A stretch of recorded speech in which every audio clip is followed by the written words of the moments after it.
and gentlemen, this is the Right Guys podcast. It turns out that the Democrats have a new lie, and they just dropped it. So let's see what happens. And now your hosts, Josh Hammerling and Max McGuire. Welcome back. Another edition of the Right Guys podcast. My name is Max McGuire here with Mr. Producer Josh Hammerling. Yeah, new Democrat lie just dropped. You're going to see all the talking heads talking about it. They're going to roll it out. I got to get on one of these listservs. I got to get on one of these talking point emails because it's incredible how they all seem to waddle out with the same talking points week after week after week. And you can really, I said this before, I'll say it again, you can tell how badly they're being beaten by Trump by how poor their messaging is to try and combat it, right? They've never been in a position like this. They've never lost they haven't lost the popular vote since George W. Bush in 2004. Right? They've always been able to go at this by saying, hey, even if a Republican won, we still had the majority of the country wanted the other guy, or this past time, the other girl. They're such fish out of water this time. They're unwilling to recognize that they're the problem, right? And listen, don't interrupt them when they're making a mistake. They can do this all they want.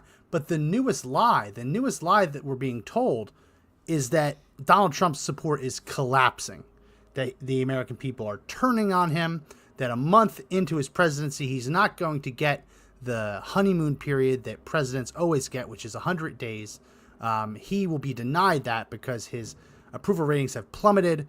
Republicans will lose the House. That's the narrative they're trying to push. Who came up with that garbage? Well, I mean... Well, I don't know. Everybody's facing down $5,000 checks. We've actually got the books open for government for like the first time ever. I haven't seen any slip in the approval numbers. In fact, I thought Trump was enjoying the highest approval ratings he's ever had. Low 50s. Low 50s. And for Trump, we'll go through these numbers. Harvard-Harris poll is the latest one. We'll go through it. For Donald Trump, low 50s is really, really high because there is actually... There's a difference between approving of Trump and approving of Trump's policies. The vast majority of the American people support what Donald Trump is doing. Less of them, though, support him as a person. If you take his policies and say they're by anyone else, they all support it, right? Right. So baked into these approval numbers will always be a high level of I hate him no matter what. And in this poll, the Harvard-Harris poll, the very unfavorable is baked in at 34% for Trump. So 34% is always going to be extremely hate him, always will hate him, never going to stop, right? It's that middle where that middle moves, and your camera's going. I'm working on it. Just keep going. I stood up. So let's play the clip because this all kind of came out when James Carville went on one of these shows and declared that he predicts Donald Trump will collapse in the next 30 days. Here we go. And so, Dan, this is what I believe. I believe that this administration, in less than 30 days, in the midst of a massive collapse, in particularly a collapse in public opinion. Della Volpe at Harvard, who's very good. I used to think, once I saw a Harvard youth poll, I discounted it. I've come to say it's a pretty damn good poll. Pretty good guy. He's gone from 53 approval to under 30 to 39. That's a collapse. What? So I guess we'll have to look at the actual Harvard poll, because I don't know what honestly, I look for this. I don't know what the hell he's talking about. Here is the Harvard-Harris poll for Donald Trump approval rating. This is net favorability. So it's net favorability versus approval. Donald Trump, net favorability, he's plus 7%.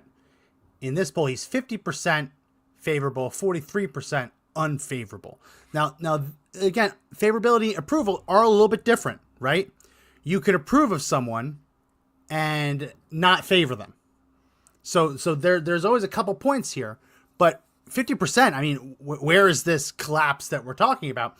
And like, look here at RFK Jr. RFK Jr. is plus 9%. Because a large percent of the country doesn't know anything about him, right?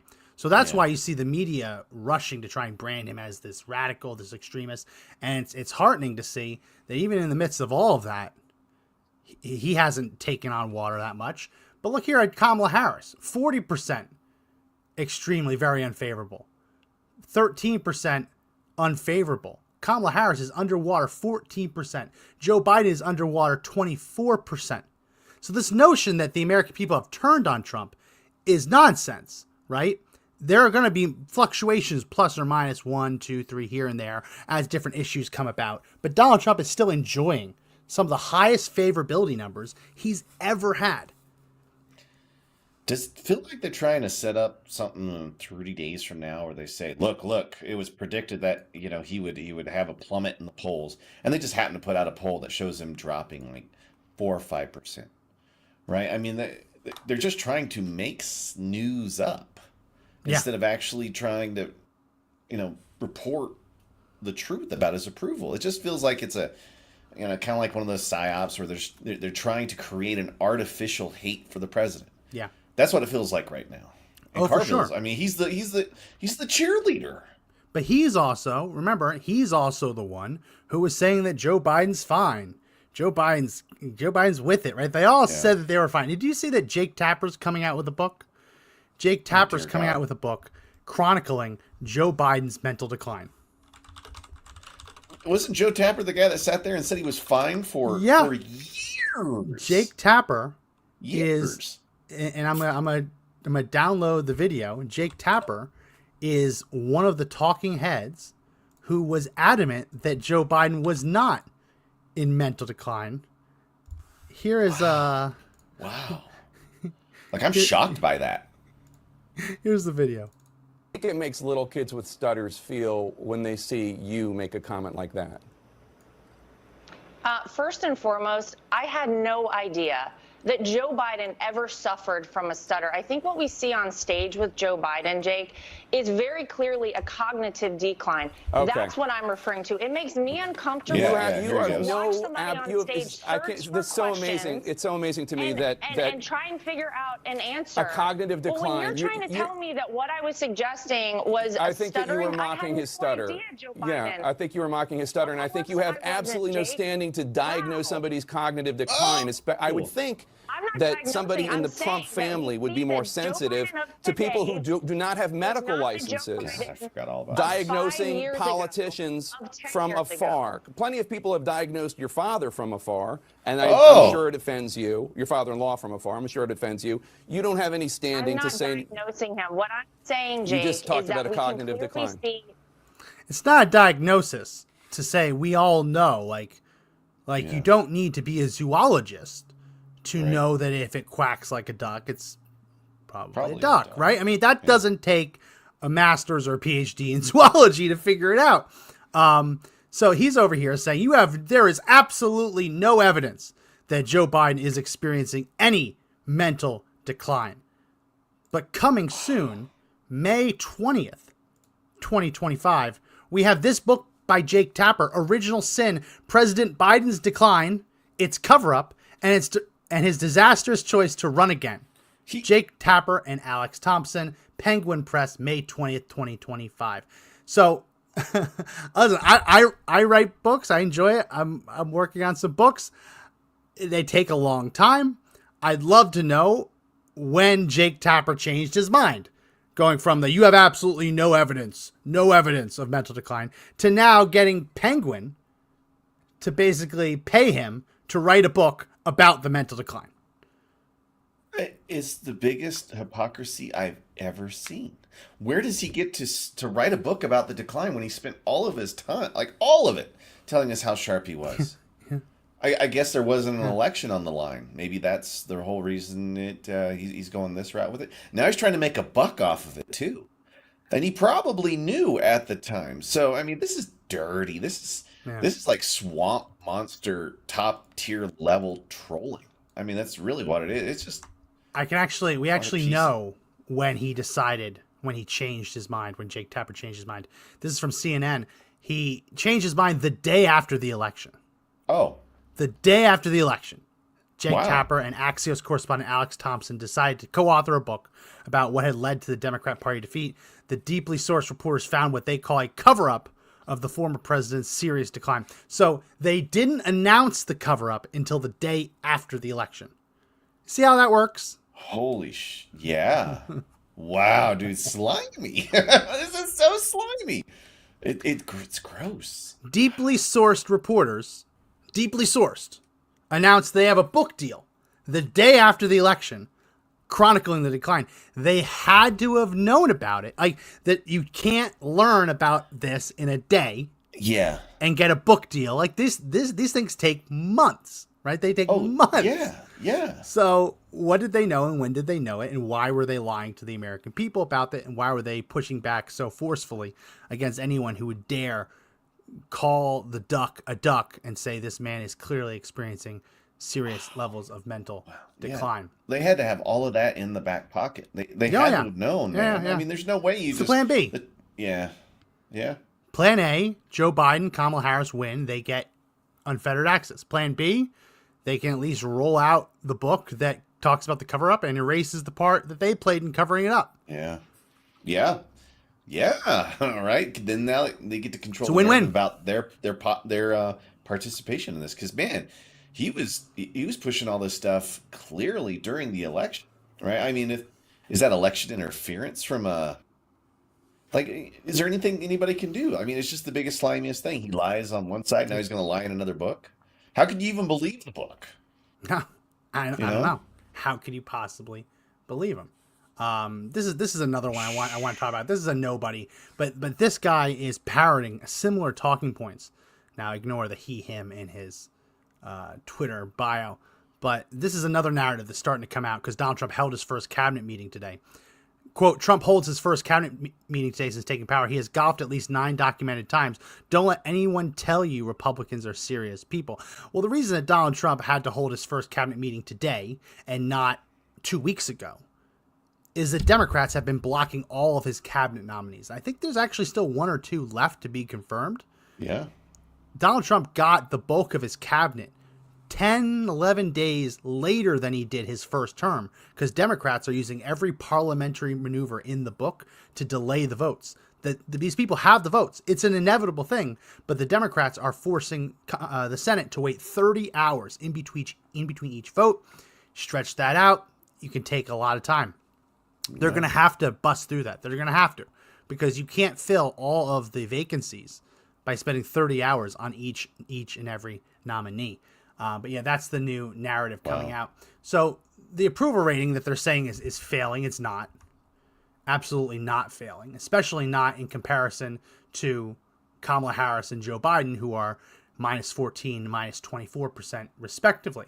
But when you actually look at the issues themselves, these are Donald Trump's policies.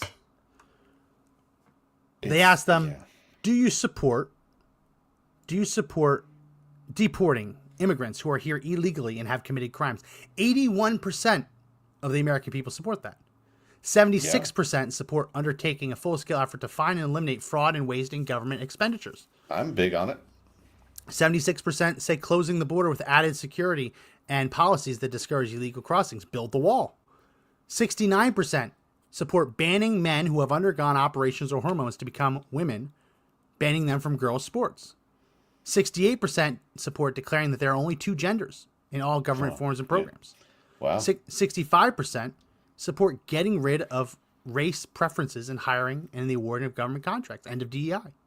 63% support freezing and reevaluating foreign aid, USAID. 61% support reciprocal tariffs.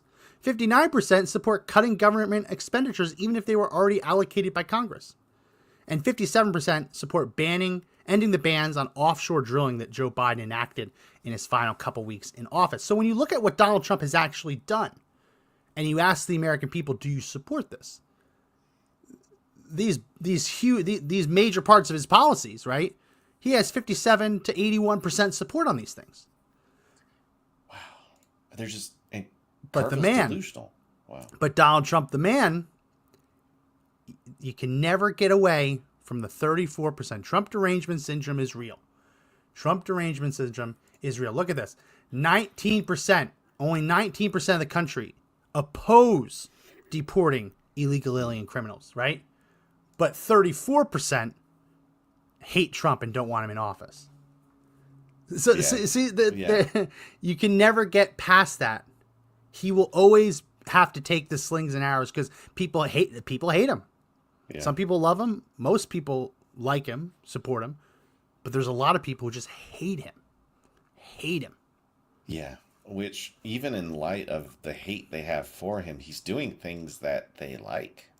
Yeah. He's doing things for them, right? That's the kicker on it. And of course, they're always going to report that he's unfavorable. And they're going to bend the numbers. I mean, Carville has nothing that he was basing that argument on, that he's going to lose all this in 30 days. He's just making it up out of thin air. Yeah. And we see this. I mean, you're laying the case out for it now. I mean, ridiculous. This was an interesting part of the poll. Voters are divided over whether they believe Democrats kept the border open deliberately. Ooh. So they said, do you think Democrats deliberately kept the southern border open? 52% said yes. 48% said it was not a deliberate policy. But when you break it down by Democrat, Republican, Independent, 75% of Democrats think it was an accident.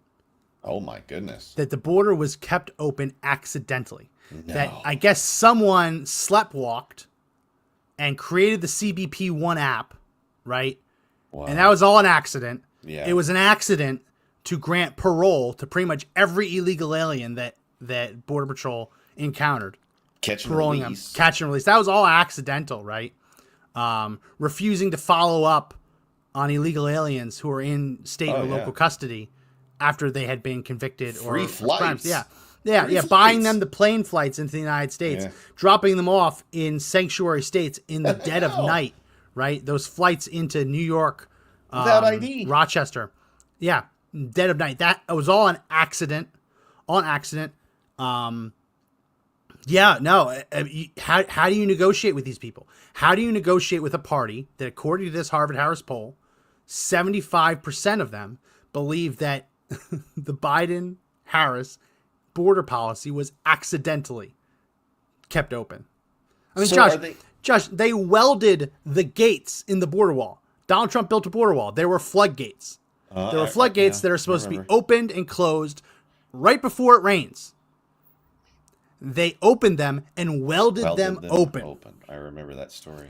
Are we led to believe it was an accidental welding? Well, come on. They're releasing the numbers of like gotaways at the border now. It's around 300, which is effectively like zero almost of people coming over the border. So are we accidentally keeping them out now? Yeah, we're accidentally enforcing it. It's like night and day. All you have to do is tell people to start doing the job. Yeah. So it's just people are so uninformed, man. And like listening to you say this stuff, all I can think about is there's 75% of Democrats out there that are like, oh yeah, they just couldn't do the job. Yeah. And they believe the line. Yeah. You know? The problem, I mean, obviously the glaring problem of that thinking is that we know for a fact it was deliberate, right? These were executive orders. These were deliberate enforcement decisions. But the other side of it is, you'll notice that Joe Biden and his administration never accidentally erred on the side of securing the border. Yeah. Right? And that's where you know it's deliberate. Even if you think that it wasn't actually intentional. You look at each and every decision that lines the road from Joe Biden's inauguration through to his removal from office. Every decision, if we're led to believe there's a 50-50 shot, they can either fall on the securing the border or leaving it wide open, right? And it's just an accident, right?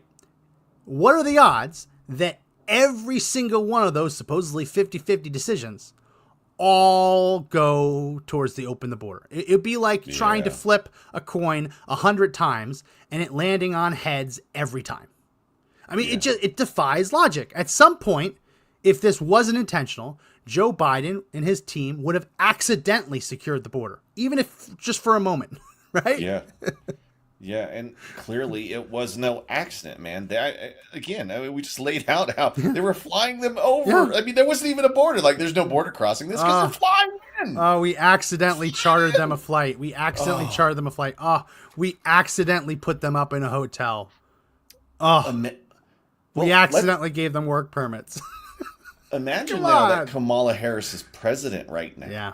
Imagine what the polls would be saying. Like, people support an open border, even though 70, Yeah. what was it, like 81% said no.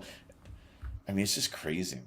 I'm so glad she didn't win, man. I am so glad she didn't win. Like, I don't think we'd have Russia like ready to like No. sign peace agreements. No, we wouldn't. We wouldn't be making the Zelensky deal. It's crazy. Yeah.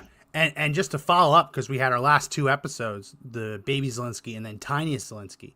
It now looks like he's flipped again, that he's going to sign this deal. Yeah. Because we did it, every time we do a podcast, he changes his mind. So it might change. Yeah. But reportedly, he is going to sign over around 50% of his country's mineral rights to the United States, which is a crazy number. And that's going to go towards us. It's going to go towards recouping our expenses. It's also going to go towards rebuilding Ukraine so that it can't just go into profits. It actually has to go towards all those things. Yeah. Yeah, no, I mean, 2 days ago, he was doing the opposite. So it could always change. But Change by Friday, yeah. it makes you wonder, why did this all happen, right? Let's say that this deal holds. Ukraine, and unless the Ukrainians are able to secure the territory that they've lost already, which I don't think they are, because again, as we've said, both sides are pretty much dug in. Ukraine will have lost about 15% of its territory, about 20% of its people, and now they're going to lose about 50% of their mineral rights. Wow. That's a bum deal. Yeah. No matter how you look at it, right? There is no way they're going to be able to spin this as a victory. I mean, the only victory they could claim is the victory against annihilation, the existential victory that Russia didn't get into Kiev. But no, this is, by all means, this war is ending, and Zelensky is not going to have a parade. There's no ticker tape parade for Zelensky. But it has to end, because Donald Trump has said if you don't sign this deal, you're cut off. And the Europeans are going to promise the moon, but we know they're not going to. They physically cannot manufacture the artillery shells fast enough for Ukraine. We can't, and we're at like double the capacity. So there's really no door. There's really no door number B or door letter B. There's no door number 2 for Zelensky. Yeah. It's take the deal, or this becomes an existential war. Well, let's not forget that the Biden administration told us that Russia was just going to walk right over them from day one, just roll through there, and that we needed to throw that money at it. Right there was no end in sight. There was not even a negotiation. They had everyone believing. They should have. Russia should have taken Kiev. Let me see if I can find the aerial footage. Like, for every, looking at the situation, everybody who was analyzing this were saying, there's no way they're going to be able to stop the Russians. I mean, the Russian machine is just too big. I mean, that was the line that we were fed over and over and over, especially by, pick the swamp monster defense person who was talking at the time, right? So, what was it? It was really bad as we were thinking? I mean, or led to believe? It was really bad. They came really close. So this is, I believe these are aerial footage. This is crazy. Satellite imagery of that. And so the Russian columns were relatively close, like in terms of of moving. They were relatively close to Kiev, and they would have taken it, but the Russian supply lines broke down. They ran out of food. They ran out of gas, petrol, diesel, water, which is a crazy thought. It's imagine the United States invading Mexico and not having the capacity to keep the tanks fueled, the people fed and watered, to get to Mexico City.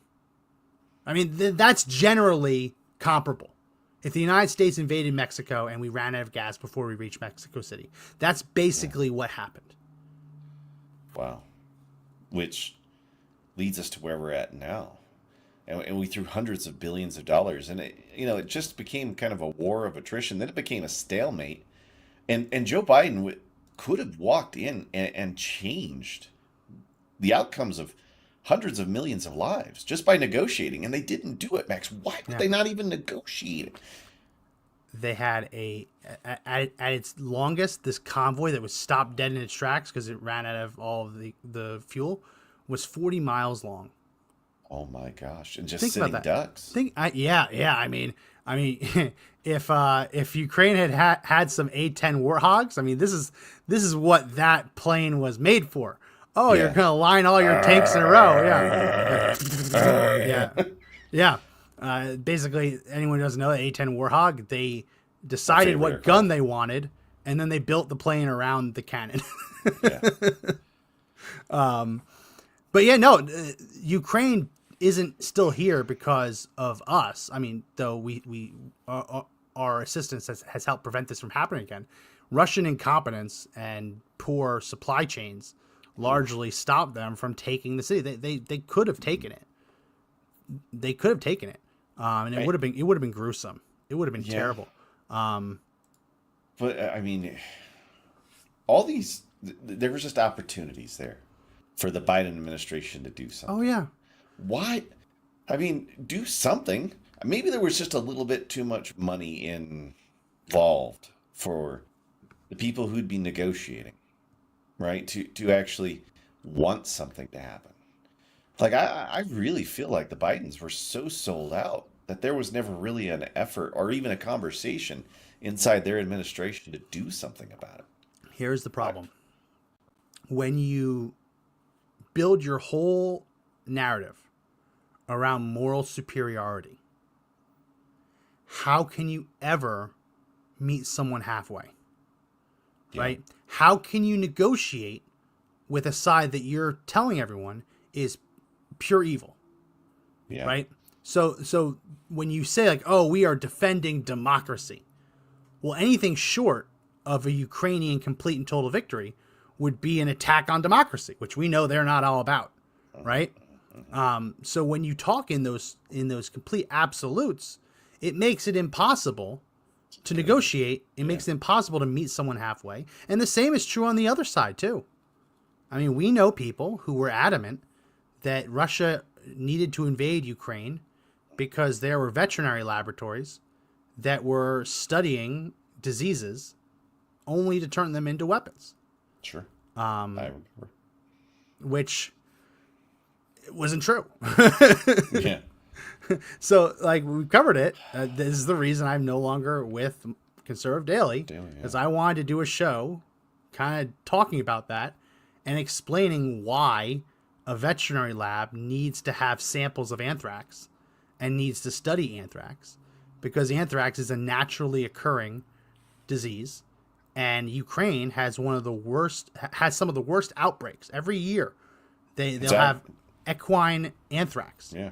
Bovine anthrax. It's we've talked about on the show before, Josh. It's kind of like living in Colorado. Every couple of years, you hear a story of a dog who goes outside, picks up a dead prairie dog, drags it inside, and the whole house gets the plague. Right? Which is it's horrible. That is why University of Colorado, Anschutz Medical Center, whatever it is, in those labs they have the plague. Bubonic plague, pneumonic plague. Why do they have this? Because these diseases are present in the wildlife, and they need to study them to know how they're changing, how they're mutating, and to develop ways to actually treat people if there is an outbreak. That's all that was going on. But the other side was saying, oh no, this is 100% a justified invasion, because if they didn't, they were going to use chemical weapons against the Russians. How do you negotiate? How does that side ever negotiate when they are saying, oh no, these sides are Nazis, they have chemical weapons, they're bombing their own people? That was the other line. How do you possibly step back from that and say, okay, well, we're going to be okay with a little bit of chemical weapons, and we're going to be okay with a little bit of bombing your own people? You can't. When you dig in and you declare that you are the morally superior person and your side is on the pedestal, you can't possibly walk that back, because the minute you walk it back, you reveal just how full of shit you were the whole time. And boy, Biden was not about losing face at all.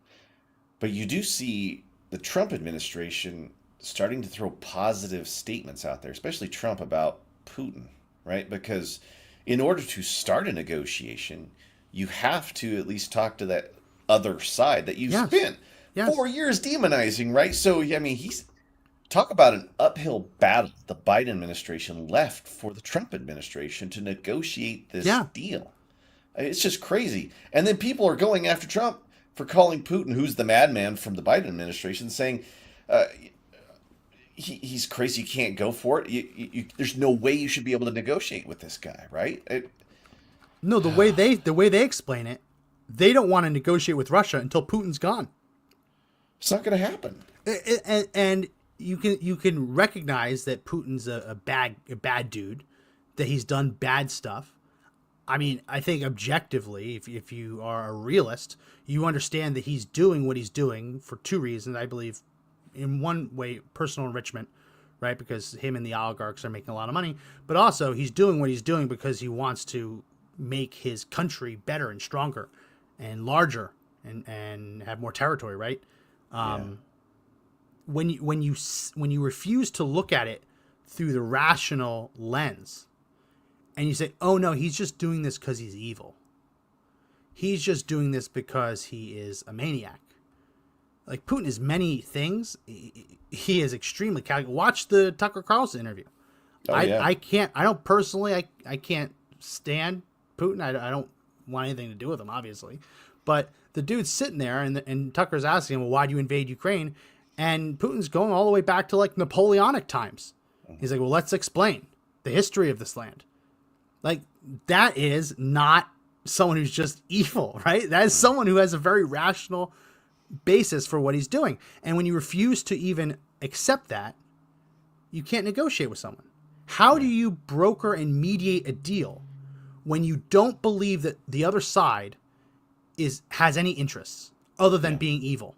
And you won't. You can't negotiate that deal. You can't even pick up the phone call. No. Yeah, I mean, you can't make that happen. And that was it. When the press was saying, Joe Biden, are you going to call Putin? Oh, I'll never call Putin.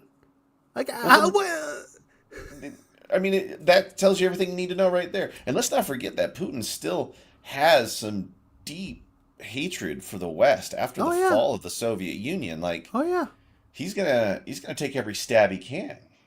I don't know, man. How do you call him a bad guy the whole time and then be like, hey, let's talk this one out? Yeah. Let's talk it out. I called you a piece of shit to everybody, but you know what? Let's talk it out. Listen, if anyone could do it, it could be Trump. I mean, it already is. Marco Rubio is his Secretary of State, and both of them said an awful lot of things about each other in 2016. And they've said some. You say what you got to say, right? But I think the difference between Donald Trump and is like, oh, that was politics, and the left is they're refusing to admit that it was politics.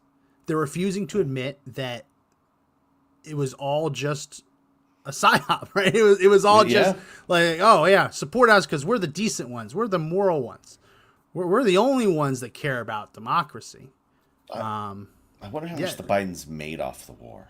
Like, when we look back at this and the books are starting to be opened, how much money was made by people in the defense industry off this? How much money was made off of political families? How much money was made by politicians? Most of the billions of dollars that have gone to Ukraine have either been us paying defense industry companies to produce stuff, or us giving Ukraine our old stock and then going to those defense companies and saying, build us and manufacture us new stuff, right?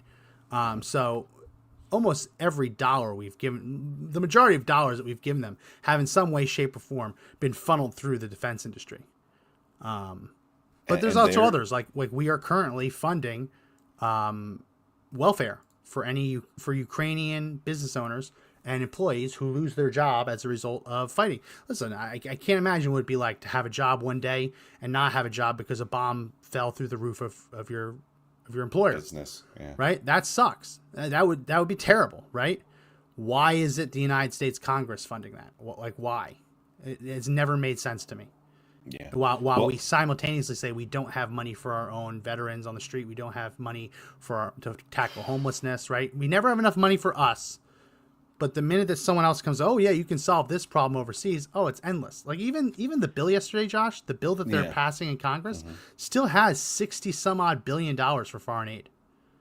And like that's going to go to a Taliban so they can grow more poppy seeds in Afghan. Like, it doesn't make any sense. You are directly funding the terrorism you're fighting. I don't know how to reconcile that, man. Like, hey, we meet this enemy, now we got to go beat you up. Yeah, no. And that's why there's been such a big pushback against Trump, just because the defense industry stands to lose billions with the B. Yes and no, because they still are pushing a budget deal that would spend like $800 billion on the military, right? So they still are planning to spend a lot of money on technology. And seeing what we've seen in Ukraine, the only silver lining in this is that we were able to test equipment and technology on the battlefield without our own soldiers being the one putting their lives on the line. That's the only silver lining that I've seen in any of this. It's that we didn't walk into this modern warfare, the way that the North Korean soldiers did, completely flummoxed by these flying weaponized drones moving at like 50 miles an hour, zipping around through trees. That when the next modern war happens, we will be prepared because this war happened. That's the only silver lining I can see. Yeah, like the stuff we learned from all the drones is just insane. So yeah, we can't overlook that. It's horrible it worked that way, but now we know what we're facing in a peer level adversary when it comes to drones, and it shows you how weak some of our current weapons are against the tiny little devices that cost virtually nothing. Right? Like tanks are almost a thing of the past now. Like they're losing 70 million ruble tanks to $100 drones. Well, that's the thing. If you drive the tank and you leave the top hatch open, then a $300 hobbyist drone with a 3D printed arm can drop a grenade in the hatch. Absolutely, right? If the hatch is closed, the drone can't destroy the tank. It's a little harder. Right. It's a little bit harder. But not everybody's going to live in that tank 24/7. The humans are still on the battlefield until they're robots. You're just waiting for opportunity. That's war. War is opportunity. Every general will tell you that. There was an opportunity, we took it, we went to war with the army we had, not the one we wanted. Yeah. I mean, it's war 101, but I'm really glad Doge is kind of doing its thing because there's so many spider webs with the money that was going out there. Yeah. Like, I can't wait for them to get really into it. And they're really not even in as deep as they can be. That's the thing. No, they're really not even into it. Before we leave it, I think that probably what you're going to see with a lot of tanks is I think you're going to see a return the way like Israeli tanks have the reactive armor on the side of it. Yeah. Because they know what kind of RPGs the Palestinians and Hamas have. Reactive armor, for anyone who doesn't know, it's a little coating on the outside of the armor that basically when a warhead strikes the tank, it explodes to try and push force back on the enemy weapon. Explodes the explosion. It explodes the explosion. So that the molten like copper core, whatever the core is made of, can't actually get through the tank. I think you're going to see a lot of reactive armor now being put on the top of tanks. So that as some of these grenades and artillery shells or whatever are dropping, that they're not going to be able to hit their mark as easily. Those drones are crazy, man. Trump's up, Dems are down, Carville's crazy. I mean, have you seen anything come out of the Democrat side that looks like it's organized at all right now? No. They are bad. I mean, they've got no marketing strategy. They have no future strategy. They're still sticking with Trump as orange man bad. I mean, it's a party on the ropes. And you got to remember, they just spent $8 billion of their treasure in that last election trying to get Kamala Harris elected. I mean, they sound like they're broke, and they're a joke. There was also just and if Democrats are saying, "Oh, don't worry, the blue wave is coming," there's really no reason to believe that. They just had an election in Connecticut's 21st Senate district, and the Republican candidate won by 7%. in a district that Donald Trump only won by 0.5%. Where was this at? Where? In Connecticut. Connecticut. So this is an area of Connecticut, a blue state, but a red district. Yeah. That Donald Trump won by 0.5%. He squeaked a win in the district. Now the Republican candidate for Senate district won by 7%. Democrats are not just going to say, "Oh, don't worry, we'll organize later; it'll happen." They are in a really, really, really bad way. And again, not gonna interrupt them when they're making a mistake. But yeah, I mean, we'll see. Have you seen this deal with Maine? Maine. What was going on with Maine? Donald Trump called out the governor of Maine at the governor's meeting. Basically, you didn't see that clip? Let me see if I can pull it. Klobuchar or who? No. Maine, that's I forget her name. That's from Klobuchar's from Minnesota, isn't she? Yes. I don't know. They got testy. I remember seeing a headline about that. They were at each other, but I don't know. Is digging in and saying that they are not going to comply with Donald Trump's executive order banning men from competing in women's sports. Interesting. Sports. They're going to dig their heels in. And Donald Trump has said, okay, well, you're going to lose all education funding. And if you're doing it in medical too, you might lose HHS funding as well. They had this big meeting at the White House with all the nation's governors, and there was a testy exchange between Trump and the governor of Maine. Here it is. CAA has complied immediately, by the way. That's good. But I understand Maine. Is Maine here, the governor of Maine? Well, are you not going to comply with it? I'm complying with the state and federal laws. We are the federal law. Well, you better do it. You better do it because you're not going to get any federal funding at all if you don't. And by the way, your population, even though it's somewhat liberal, although I did very well there, your population doesn't want men playing in women's sports. So you better comply because otherwise you're not getting any federal funding. See you in court. Every state, good. I'll see you in court. I look forward to that. That should be a real easy one. You're muted. I know. See, they're trying to be like, we'll see you in court. Fine. He has the entire Department of Justice. Go for it. But something else has been happening because there's this state rep, Laurel Libby, who's been speaking out about this in Maine, right? Listen, this was an election issue. It is completely reasonable to have this argument. Donald Trump is debating the governor of Maine on this very argument, right? In the White House. You would think that this is something you're allowed to talk about. Well, in Maine, Laurel Libby was just censured. Censured pointing out because she pointed out that a trans athlete had won the girls' competition. Wow. Because she posted a picture that's publicly available, and now censured. Pole vaulter. Censured, and I believe she's not allowed to vote. What? Yeah, I don't know how long the Maine legislature. How did they do that? Yeah, they censured her. She's still a representative, but wow. I don't know if she couldn't vote on that one issue, or if she can't vote until she apologizes. But this is crazy.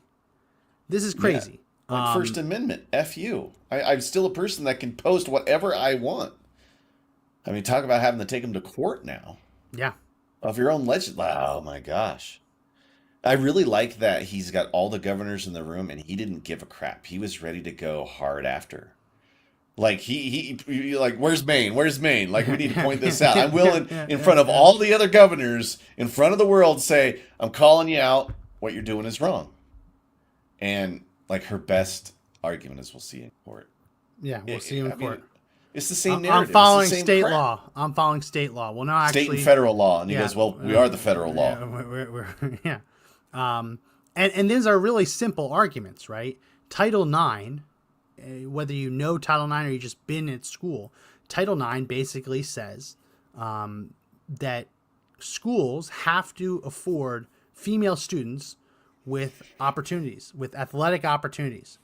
And it basically demands that schools spend half of as much money on boys sports as they do on girls sports, right? So what you see in a lot of big colleges and universities is if you have a football team, if you have a Division I football team, you often don't have like a men's lacrosse team. You often don't have like a men's crew team because the football team takes so many scholarships that they have to have more girls teams than boys teams to kind of even it out. So it's very clearly allowing biological men to compete in girls sports is very clearly a violation of Title IX, because the whole point of Title IX is to allow girls to compete without that, right? It's the whole reason because it's not fair. Yeah, the whole reason it exists. Because if you said, oh, we're just going to have co-ed sports and that's it, a lot of these sports wouldn't have any female athletes on the team, period. No. Right? So it's a very cut and dry, open and closed argument. And saying we'll see you in court, well, they're resting on this definition, the idea that, oh no, well, the biological man is actually a woman, which, unless they find a far left judge, it's going to be really hard to make that argument, especially because the federal government has changed that definition back, right? Yeah. We're binary species. Yeah, that's crazy. It's crazy. And it kind of brings us into the other news that you see this NSA, CIA secret chat room. Hold on. Did you see I've this? been teaching a lot today, so. This is the secret chat room. Whoa. There's like CIA agents and NSA agents like so on a little app talking. There is an departmental app that's supposed to be helping people do their job. And what happened was it's basically like classified Discord. Okay. What happened was they had chat rooms for LGBTQ, ABCDGAY, the alphabet people. That was supposed to be like, oh, you can feel welcome and warm and fuzzy, right? It quickly devolved into far left Shocking. fetishizing. Shocking. I'm shocked. It's like, here's one example. This is a communications between someone in the NSA and the CIA. How you were raised does not equal how you will be. That's not what I'm saying. I'm saying that you are 100% the result of your experiences. That does not mean the way people raised you be the way you turned out. And NSA responds, an intersex birth would be a great opportunity to raise a kid as non-binary and let them choose later or not choose at all. And none of those things mean that their gender wasn't socially constructed. There's a lot of really weird stuff that they're talking. So were they working or were they No. just chatting? Like, this was a sex chat for the NSA CIA workers? Like, they've all been fired. They've all been fired. They've all been fired. They were fired last night. They all lost their security clearances. And the reason, it's a very simple reason, firing with cause. On the clock, you were talking about sex fetishes and nonsense. Yeah. You weren't working at all. You were how many hours were they spending on this shit? Jeez. Now they were doing it because in this chat room, it was the LGBT chat room. It was said it was a safe space. So they believed they could go into that chat room and say whatever they wanted. And it's, you dear can't, God. You're you kidding. can't shut it down. You can't punish us. This is our safe space. This is our safe space. And the crazy thing is, these are the people who run the surveillance state. Right? So I don't know if I want these people spying on us or if I'd rather them chatting about hermaphrodites and things like that. I don't know. It's both bad, right? If they're doing their jobs, they should be too busy to be doing this. Yeah. I mean, they're the NSA and the CIA. Damn it, they see it all. Holy crap! Hey, do you think any of this stuff would be coming to light if Elon Musk doesn't buy Twitter? No. When he does, do you? I hate to put No. Elon Musk on a pedestal on this, but a lot of this stuff wouldn't be happening unless there was a social media platform that decided to finally go towards the truth. Yeah. You know what I mean? And Donald Trump his Truth Social was supposed to be a place that conservatives could talk. And I think Truth Social's fine, right? But the problem is you don't just want conservatives to talk to conservatives. You want everyone to talk. Yeah. Right? The solution isn't to put everyone in a bubble. The solution is to let everyone talk, everyone speak their mind, and the cream rises to the top, right?